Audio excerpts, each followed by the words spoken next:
9 de la mañana, 25 minutos. Nos metemos en el panorama político. Le damos la bienvenida al historiador y politólogo Gerardo Caetano a algo más de una semana de las elecciones primarias o las elecciones internas. Bienvenido. ¿Qué tal? ¿Qué tal? Muchas gracias por la invitación. Bueno, poniendo un poco cabeza analítica en lo que se está viviendo en este trayecto y haciendo también hincapié en un artículo que hoy se publica en Brecha de su autoría, ¿cómo valora usted esta campaña rumbo a las internas?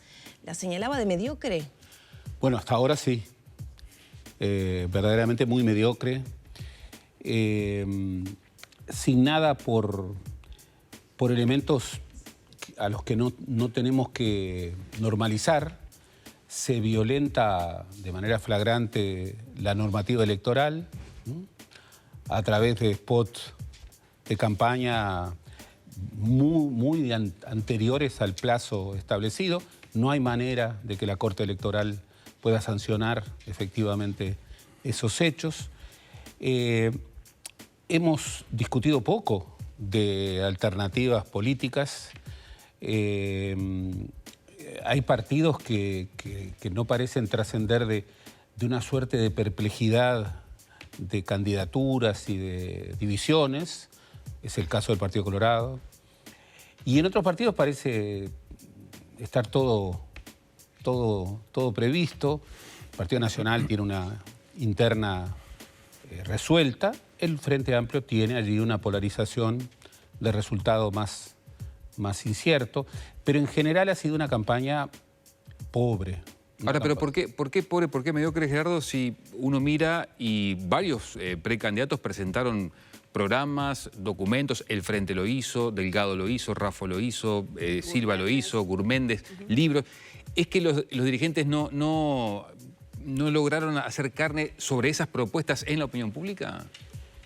Bueno, ahí todos los observadores sobre el territorio señalan que hay una diferencia muy grande en el interior respecto a Montevideo. En Montevideo la campaña no ha despegado, claramente. Mientras que en el interior, entre otras cosas porque se juegan cosas distintas, sobre todo dentro del Partido Nacional, ¿no? Se juegan, digamos, perfilismos locales, departamentales. Me dicen que en el interior hay más fervor, más entusiasmo. Pero hemos estado signados, y no nos debemos acostumbrar, bueno, a una secuencia interminable de escándalos frente a los cuales no hemos tenido respuestas claras. Persiste enormes incógnitas, pero además, de un día para el otro, pasa. Claro, pero eso también permea la opinión pública. ¿Hasta cuándo? Eso es un tema. ¿Vos crees que eso puede cambiar? Bueno, debiera cambiar. Porque si uno mira, aparentemente el presidente estaría envuelto en esa situación con Astesiano, con esos chats, con el seguimiento de Marcela Abdala. Sin embargo, la aprobación, más allá que el sondeo fue previo, está en el entorno del 50%. Sí. O sea que para la opinión pública esos temas no son trascendentes. Bien, sí. La opinión pública no es un sujeto pasivo. ¿Esto qué quiere decir? No solamente recibe, también interactúa. Lo que pasa es que si tú tenés toda una operación para construir agendas fictas, para de alguna manera opacar el impacto de escándalos visibles, para que rápidamente se cambie de tema. O sea, un buen manejo de la comunicación. Un buen manejo de la comunicación, la fuerza del relato, como se dice ahora, y la consolidación de, digamos, de técnicas, porque esto está estudiado, se enseña, etcétera, etcétera, digamos, de todo un enfoque comunicacional en donde tú manejas eso. Bueno, la cosa se complica. Por eso yo creo que hoy en el mundo, y en el Uruguay la cosa llega tarde, pero llega, estamos habituándonos a una política en donde lo importante no está. Nosotros, por ejemplo, tenemos un problema muy serio, voy a decir algo obvio, pero nada trivial, un problema muy serio en términos de avance del narcotráfico, que tiene en la región un foco ya no continental, global. Y los estudiosos del tema, digamos, de perfil más alto, indican que Uruguay es parte de ese problema y parte central. Y hemos escuchado precandidatos que con mucha firmeza han dicho que Uruguay es un colador. Y es un colador por vía terrestre, es un colador por vía aérea y es un colador por vía marítima y fluvial. Y estamos en una región en donde el viejo comercio de tránsito, ahora vinculado con el narcotráfico, se orienta a otras latitudes. Y eso, cuyo diagnóstico todos coinciden, y que estamos viendo en América Latina hasta dónde puede llegar, en términos de violencia, en términos de desintegración de las instituciones, bueno, un diagnóstico compartido que no genera políticas públicas mínimamente compartidas. Parece irreal. Hay precandidatos que han presentado propuestas en ese sentido de combate al narcotráfico con mayor o menor nivel de elaboración. Claro. ¿Usted dice que habría que ya ir proyectando acuerdos para el próximo periodo de gobierno? Bien, nosotros ya entramos en este periodo con estos temas arriba de la mesa. No puede ser que, por ejemplo, el Uruguay no tenga radares. Bueno, llegaron 2 al puerto de Montevideo. Escáneres. Perdón. Bueno, no puede ser que en el puerto de Montevideo, que es indicado como el puerto de mayor trasiego de droga para Europa, recién estemos teniendo el primer escáner para... Bueno, los antecedentes son preocupantes. Un escáner que se cae, otro que no funcionaba, días sin tener controles, ¿no? Bueno, realmente es muy grave.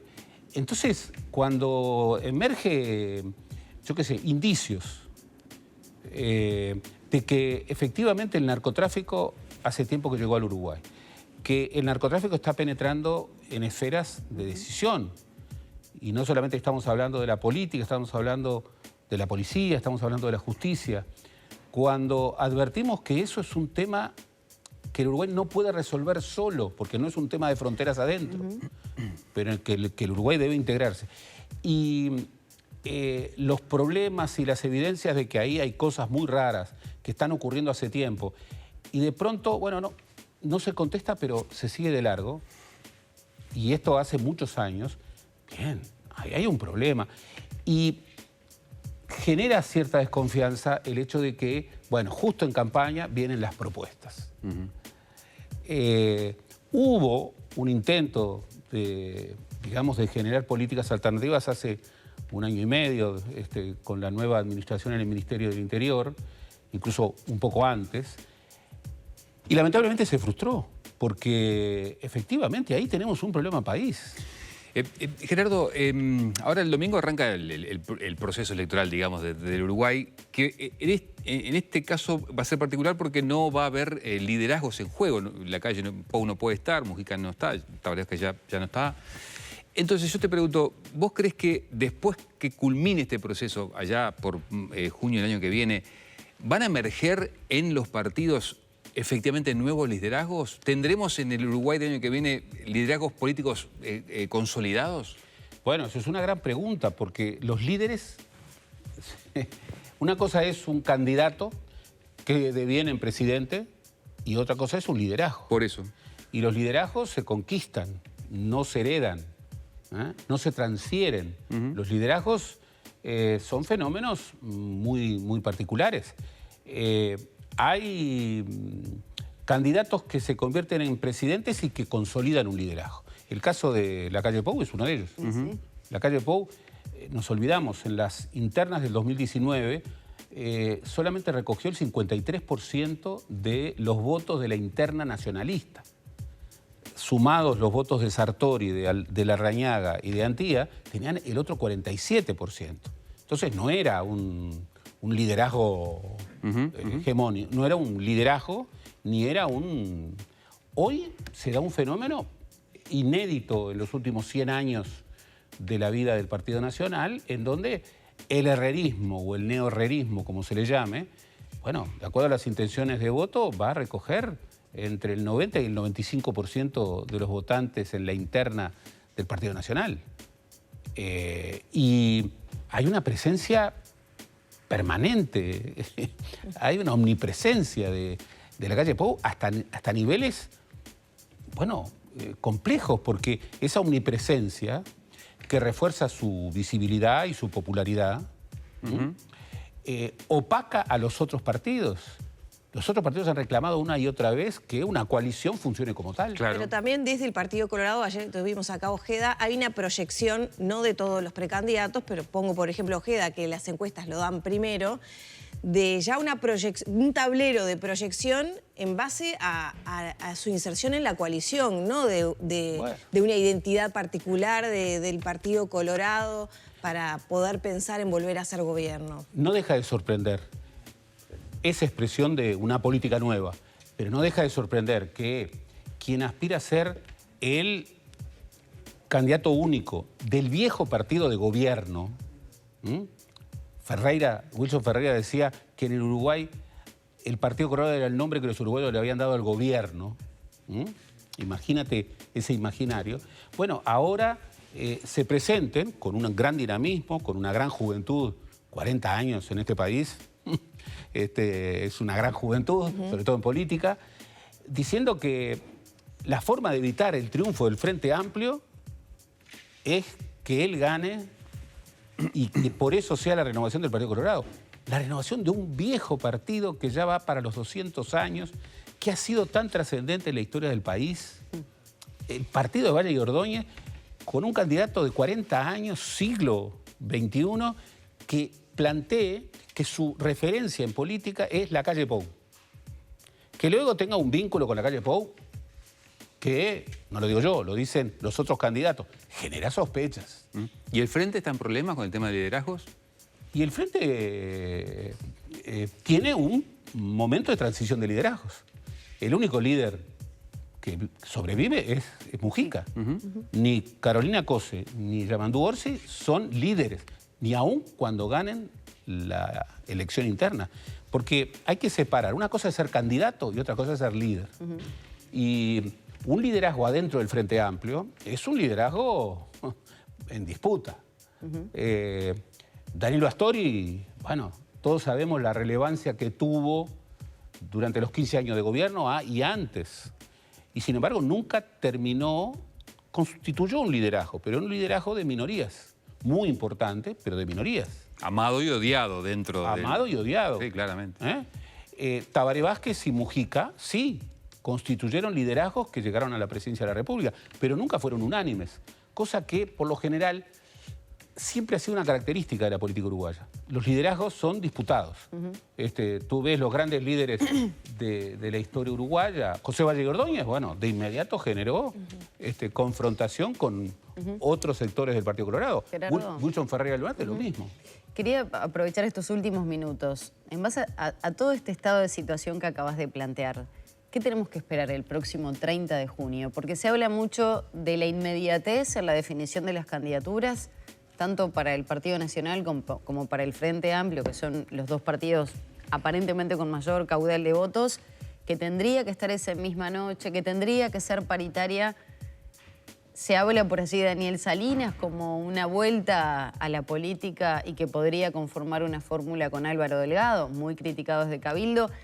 ¿Qué escenario hay que esperar? Mira, en principio, salvo por esa, perplejidad de un Partido Colorado con 6 candidaturas y una dificultad para proyectar las tendencias que allí se perfilan, el ganador del Partido Colorado, en cualquier hipótesis, va a tener un factor sorpresa, porque si lo es Andrés Ojeda, bueno, Andrés Ojeda hace 2 años no estaba en la grilla. Y bueno, emerge como un líder joven. Bueno, pasó con Ernesto Talvi, ¿no? Claro. Bueno, vale el ejemplo. Ernesto Talvi pasó la subida y pasó la bajada. Pasó a la fuga. Lo de Ernesto Talvi es un fenómeno único en la historia política del país. Alguien que gana la interna en su partido, alguien que tiene la mayoría... Le gana a Julio María Sanguinetti. Le gana a Julio María Sanguinetti. Por la diferencia que Por la diferencia que le ganó. le gana la mayoría de la representación parlamentaria, elige nada menos que la Cancillería y a los 4 meses se aburrió y se fue. Bueno, ahí está un poco en cuestión, ¿no? También se dio a entender que había un desencanto por la política que no logró combatir. Pero un sexagenario como ya era Ernesto Talvi, que descubre la política un poco veterano, que se pasa 2 años haciendo campaña en todo el país y que de pronto llega, gana y bueno, se desencanta, se aburrió. Lo habían votado en 300.000 uruguayos, Sí, fue parece ser que decisivo. este contexto es distinto porque no tenemos outsiders, ¿no? Como Bueno, en el periodo anterior que estaba bueno, Sartori, que estaba... Eso es muy importante, pero no hay que olvidarse que, bueno, que tal vez fue un factor determinante de la elección del 2019, determinante. Y a los 4 meses de gobierno se fue. Realmente es un episodio muy fuerte. Yo creo que no va a volver a ocurrir, creo que los episodios dejan su marca, pero la sorpresa es qué va a pasar en el Partido Colorado. Sí, lo que se trasunta, pero con un nivel de encuestados que hace muy difícil proyecciones firmes, bueno, es el liderazgo de Ojeda. Habrá que ver, y habrá que ver cómo se toma, cómo se dispersa el voto. Nosotros nos olvidamos, pero en las elecciones internas no se elige directamente al candidato. Se eligen los integrantes de la convención, que luego eligen al candidato. Y siempre ha predominado la idea de que el que gana, gana. Pero ¿qué pasa si hay un candidato que gana con el 30 y pico, 40%, y que luego el resto tiene un gran nivel de dispersión? ¿Es tan claro? Hay otros candidatos del Partido Colorado que no han sido muy claros a ese respecto. En el Partido Nacional no hay dudas, no hay lugar a sorpresas. Tal vez la incógnita es quién va a acompañar en la fórmula. Y en el Frente Amplio, bueno, hay una interna competitiva con 2 figuras que, bueno, están confrontando y que verdaderamente ha sido una campaña de guante blanco, porque a pesar de todo lo que se dice y demás, la verdad que no han confrontado muy directamente. Y uno diría, bueno, es una interna. Es para elegir a uno o a otro. Uno escucha las primarias, los debates en las primarias norteamericanas. Tienen otra temperatura. Que repiten además debates en 50 estados y que se dicen las cosas más terribles. Sí. Y que después, digamos, no generan la candidatura, generan al presidente del país más importante del mundo. Bien. Pero yo no espero muchas sorpresas para el domingo que viene. Lo que ocurre es que después empieza otra campaña en donde, bueno, van a ser 4 meses que presumo van a ser muy duros. Intensos. Intensos. Caetano, muchas gracias por estos minutos. Este es un pedacito de una charla, habrá que ver el domingo, ¿no? En este contexto, con este menú de opciones y todas las otras variables que hay de vacaciones, etcétera, a ver cómo responde la gente que no son obligatorias. Exactamente, y a ver si los números de participación que teníamos y que desdeñamos, yo creo que a veces con equívoco, porque que vote cerca de un 40% sin obligación es un porcentaje muy alto, que en otros países de América Latina y del mundo sería conceptuado como muy importante. Acá lo vemos como una muy baja participación. Veremos. Bien.